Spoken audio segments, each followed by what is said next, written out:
बिलावल भुट्टो जरदारी ने धुआंधार तकरीर की है। कहा है कि इलेक्शन से पहले किए गए वादे आवाम के लिए अब कांटों का हार बन गए हैं। आवाम महंगाई के सुनामी में डूब रहे हैं।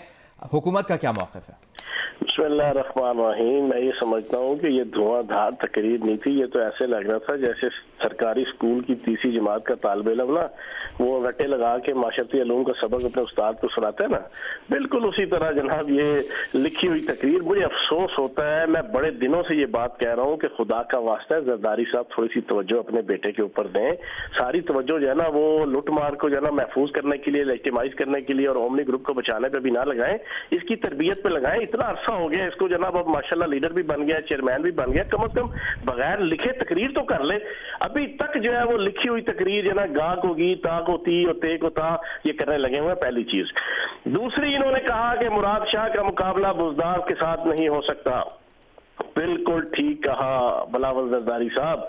कहाँ पे मुराद अली शाह साहब मनी लॉन्ड्रिंग के लिए आले जरदारी के बंदोबस्ती और कारिंदे, और कहाँ पे उस्मान बुज़दार साहब जो इंतहाई दयानतदारी और तहम्मुल और बर्दबारी के साथ पंजाब की खिदमत कर रहे हैं।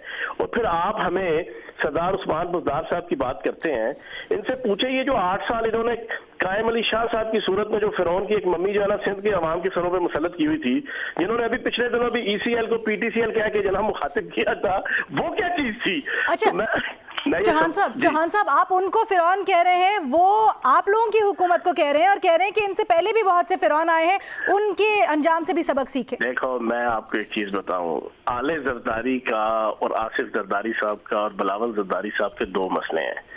एक एयान अली है और दूसरी पतली गली है। एयान अली के जरिए से ये मनी लॉन्ड्रिंग करवाते हैं इस तरह के फनकारों अदाकारों से, और जब पकड़े जाते हैं मनी लॉन्ड्रिंग में तो फिर पतली गली से जो है वो दुबई और लंदन भागने की कोशिश करते हैं।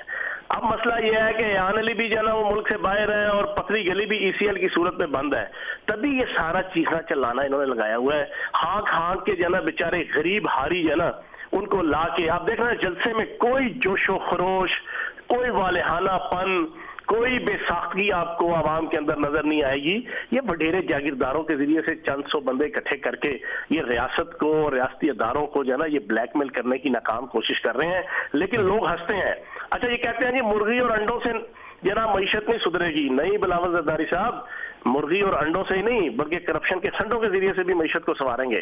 करप्शन के संडों को पकड़ेंगे, करप्शन के वो संडे के जो पिछले 40 साल से और पिछले 10 साल से खसूसन करप्शन कर करके फिटे हुए हैं ना, उनको भी इंशाल्लाह रियासत पकड़ेगी और उनको पकड़ के उनके पेटों में से, उनके अकाउंटों में से और उनकी जायदादों में से जनाब सारा पैसा जो है वो वापस लिया जाएगा और फिर उसके बाद इंशाल्लाह मईशत बड़े अच्छे तरीके से संवरेगी जना।